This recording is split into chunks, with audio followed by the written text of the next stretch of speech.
Hello everybody and welcome back to Sophisticakes by Mary. This is Mary.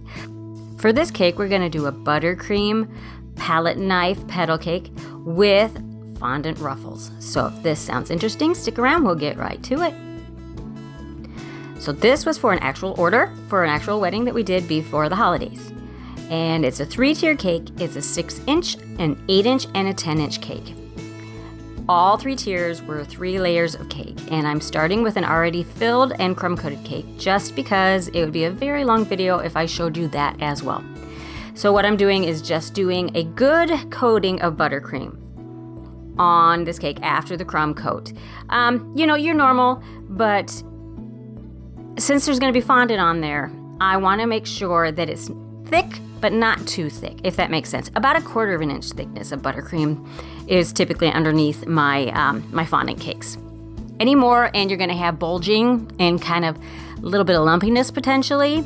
Any less and there's not gonna be enough buttercream. But what we're doing is just going ahead and smoothing them out. I'm using my plastic scrapers. I like to use those. I just feel like I have a little bit more control. The metal is really good for when you're wanting to get it very smooth and sleek. I mean, you can do that with the plastic also, but the metal, for a lot of people, works a little easier, but for me, I like the plastic because they're lighter weight. That's basically why they're lighter weight. And I have all those cakes ready to be decorated, ready for the fondant. And what I'm doing here is prepping my fondant. I added about 1 tablespoon of shortening to this amount of fondant. Work that in. That adds a little bit of elasticity to a boxed fondant. When I'm doing orders for work, we usually use the pre-made kind just because ease, less time, a little cheaper. So I add a little bit of shortening and then I added some Tylose.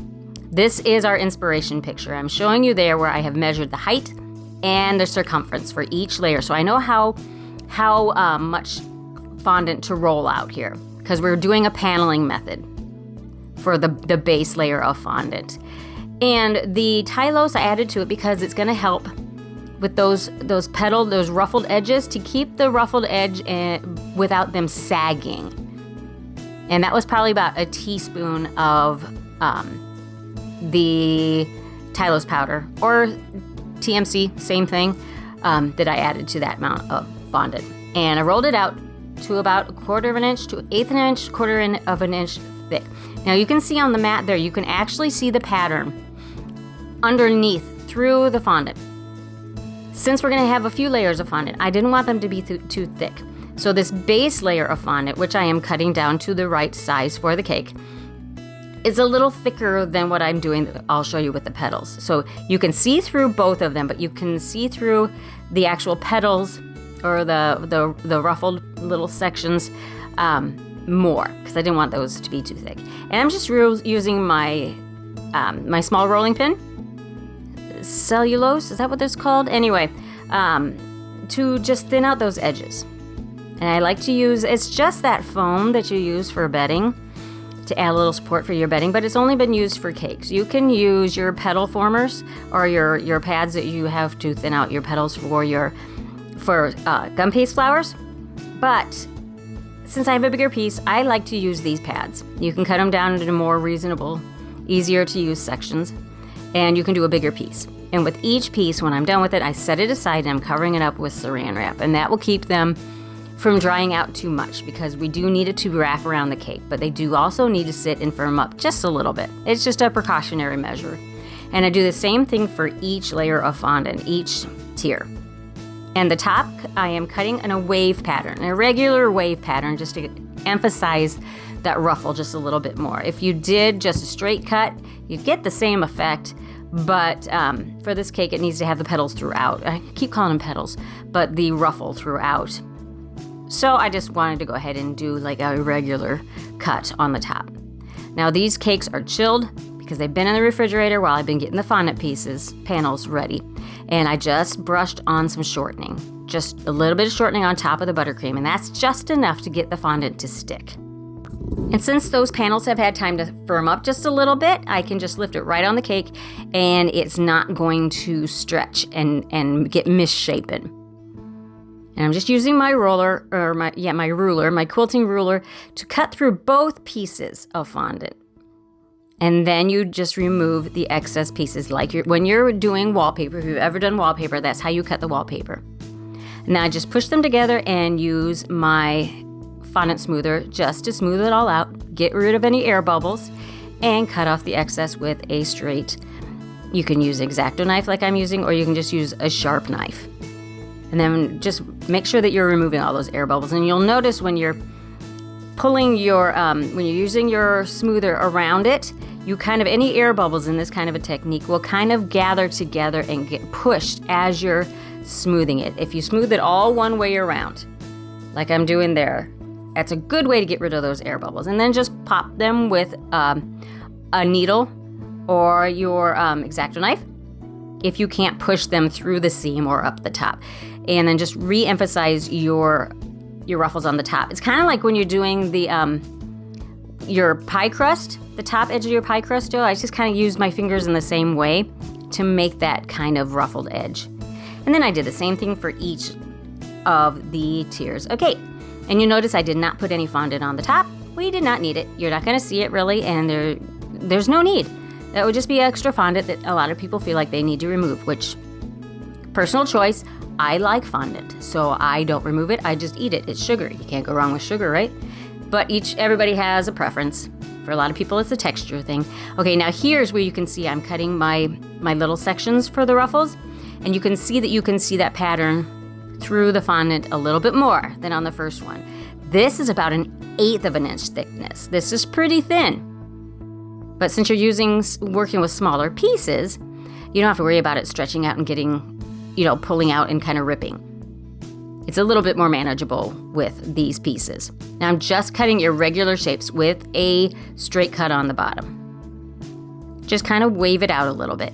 And then do the same thing that we did with the pieces that did the paneling.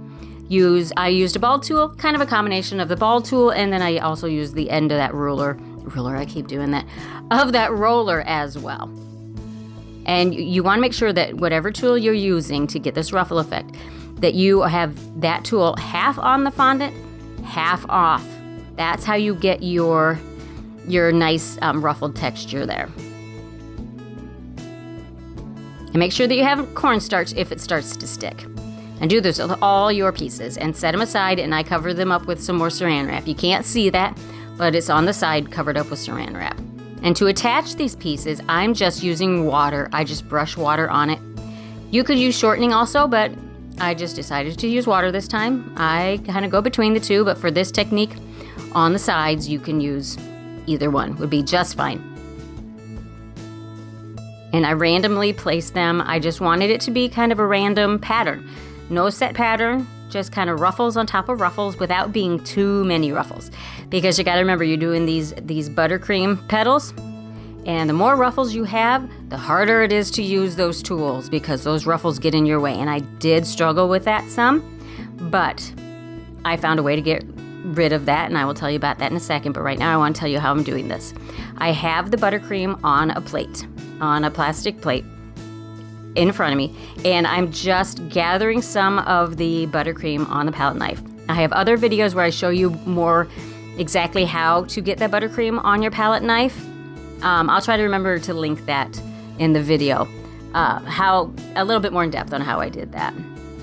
But these petals, I wanted them to be, well, they're not perfect. And the inspiration photo, they weren't perfect either. It's the overall effect of the leaves and the petals is what we're going for. And they wanted different colors than in the inspiration picture too. They wanted that deeper forest green with, it's more of a, well, we'll call it a forest green. It's forest green with some navy blue and a little bit of black in it. And then the coral. They wanted more of a pinky, peachy, well, the coral is pink and peach together. But for this one, it's more peach than pink. Does that make sense? More of on the peach side. But that's how we get that coral color, is you mix light pink and peach together. Then we just did this all the way around each tier. Not all the way, just kind of here and there. Just kind of spaced out. Now I'm not showing you every tier, but it's the same thing on each tier.